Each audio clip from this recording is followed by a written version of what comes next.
Red Loki, the wickedest of all the Aesir, had done something of which he was very much ashamed. He had married a giantess, the ugliest, fiercest, most dreadful giantess that ever lived, and of course he wanted no one to find out what he had done, for he knew that Father Odin would be indignant with him for having wedded one of the enemies of the Aesir, and that none of his brothers would be grateful to him for giving them a sister-in-law so hideous.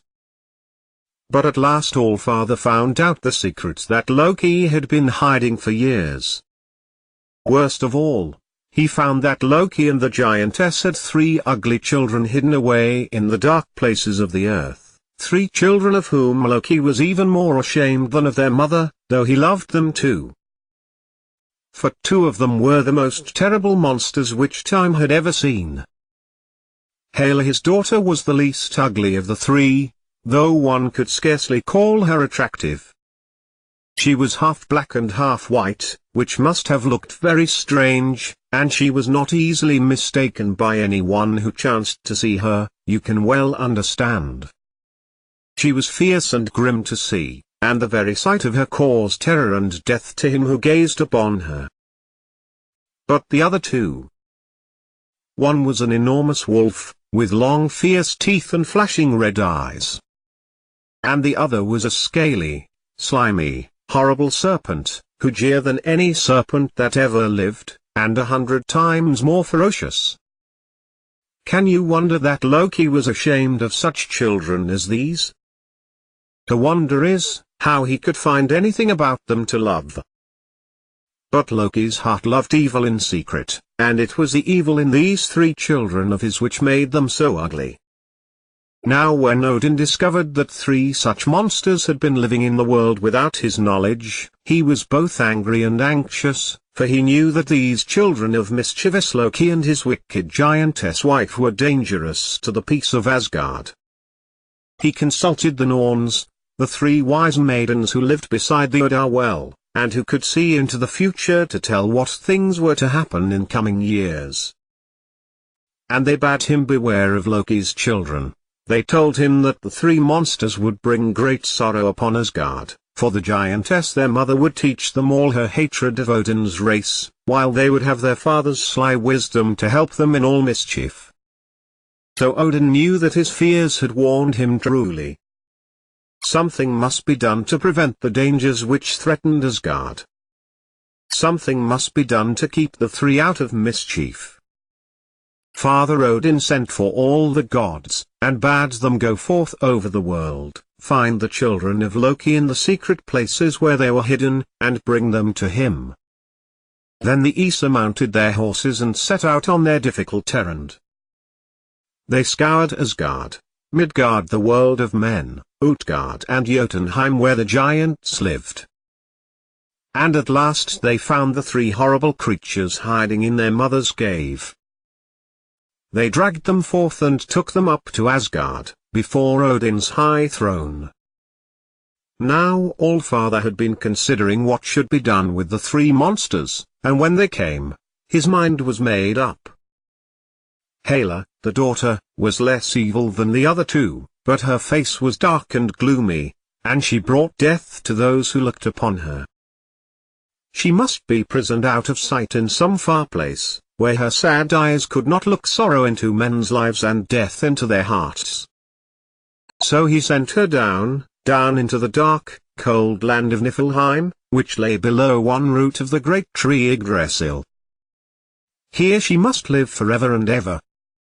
And, because she was not wholly bad, Odin made her queen of that land, and for her subjects she was to have all the folk who died upon the earth, except the heroes who perished in battle, for these the Valkyries carried straight to Valhalla in Asgard.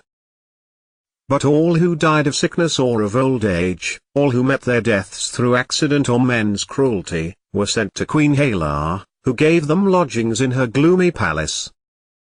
Vast was her kingdom, huge as 9 worlds, and it was surrounded by a high wall, so that no one who had once gone thither could ever return. And here thenceforth Loki's daughter reigned among the shadows, herself half shadow and half light, half good and half bad. but the Midgard serpent was a more dangerous beast even than death. Odin frowned when he looked upon this monster writhing before his throne. He seized the scaly length in his mighty arms and hurled it forth over the wall of Asgard.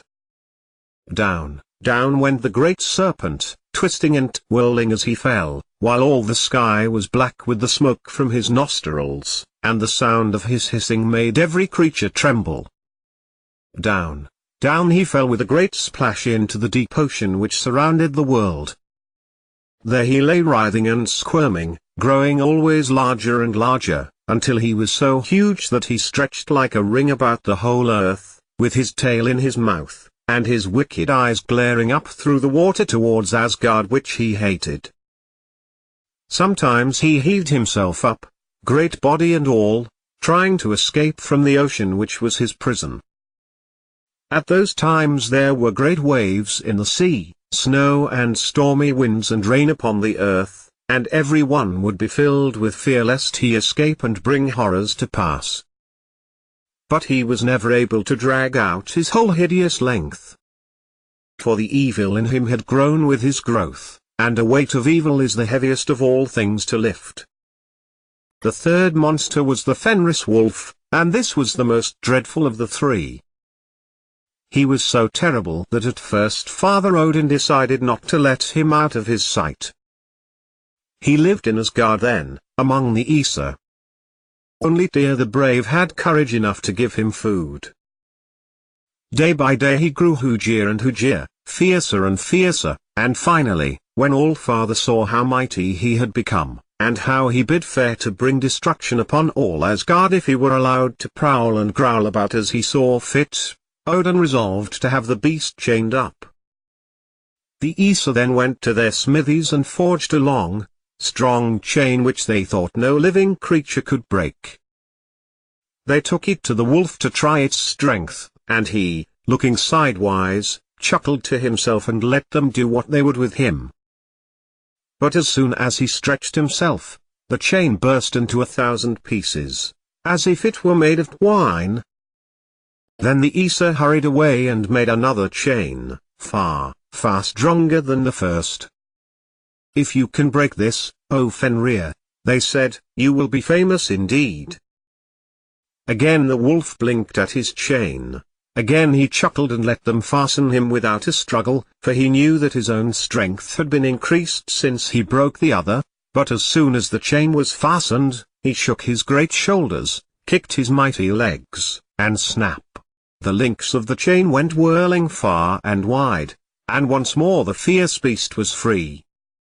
Then the Aesir were alarmed for fear that they would never be able to make a chain mighty enough to hold the wolf, who was growing stronger every minute, but they sent Skirnir, Frey's trusty messenger, to the land of the dwarfs for help. "Make us a chain," was the message he bore from the Aesir, "make us a chain stronger than any chain that was ever forged, for the Fenris wolf must be captured and bound, or all the world must pay the penalty." The dwarfs were the finest workmen in the world, as the Aesir knew, for it was they who made Thor's hammer, and Odin's spear, and Balder's famous ship, besides many other wondrous things that you remember. So when Skirnir gave them the message, they set to work with their little hammers and anvils, and before long they had welded a wonderful chain, such as no man had ever before seen. Strange things went to the making of it. The sound of a cat's footsteps, the roots of a mountain, a bear's sinews, a fish's breath, and other magic materials that only the dwarfs knew how to put together, and the result was a chain as soft and twistable as a silken cord, but stronger than an iron cable. With this chain Skirnir galloped back to Asgard, and with it the gods were sure of chaining Fenrir, but they meant to go about the business slyly, so that the wolf should not suspect the danger which was so near. "Ho, Fenrir!" they cried. "Here is a new chain for you. Do you think you can snap this as easily as you did the last? We warn you that it is stronger than it looks." They handed it about from one to another, each trying to break the links, but in vain. The wolf watched them disdainfully. "Pooh! There is little honor in breaking a thread so slender," he said. "I know that I could snap it with one bite of my big teeth. But there may be some trick about it. I will not let it bind my feet, not I." "Oh ho!" cried the Aesir. "He is afraid? He fears that we shall bind him in cords that he cannot loose. But see how slender the chain is. Surely, if you could burst the chain of iron, O Fenrir, you could break this far more easily." Still the wolf shook his head, and refused to let them fasten him, suspecting some trick. "But even if you find that you cannot break our chain," they said, "you need not be afraid. We shall set you free again." "Set me free?" growled the wolf. "Yes, you will set me free at the end of the world, not before. I know your ways, O Aesir, and if you are able to bind me so fast that I cannot free myself, I shall wait long to have the chain made loose. But no one shall call me coward. If one of you will place his hand in my mouth and hold it there while the others bind me, I will let the chain be fastened." The gods looked at one another, their mouths drooping. Who would do this thing and bear the fury of the angry wolf when he should find himself tricked and captured? Yet this was their only chance to bind the monster and protect Asgard from danger. At last bold Deer stepped forward, the bravest of all the Aesir. "Open your mouth, Fenrir," he cried, with a laugh. "I will pledge my hand to the trial." Then the wolf yawned his great jaws, and Tyr thrust in his good right hand, knowing full well that he was to lose it in the game. The Aesir stepped up with the dwarf's magic chain, and Fenrir let them fasten it about his feet. But when the bonds were drawn tight, he began to struggle, and the more he tugged, the tighter drew the chain, so that he soon saw himself to be entrapped. Then how he writhed and kicked, howled and growled, in his terrible rage. How the heavens trembled and the earth shook below. The Aesir set up a laugh to see him so helpless, all except Tyr, for at the first sound of laughter the wolf shut his great mouth with a click, and poor brave Tyr had lost the right hand which had done so many heroic deeds in battle, and which would never again wave sword before the warriors whom he loved and would help to win the victory. But great was the honor which he won that day, for without his generous deed the Fenris wolf could never have been captured. And now the monster was safely secured by the strong chain which the dwarfs had made, and all his struggles to be free were in vain, for they only bound the silken rope all the tighter. The Aesir took one end of the chain and fastened it through a big rock which they planted far down in the earth, as far as they could drive it with a huge hammer of stone. Into the wolf's great mouth they thrust a sword crosswise, so that the hilt pierced his lower jaw while the point stuck through the upper one, and there in the heart of the world he lay howling and growling, but quite unable to move.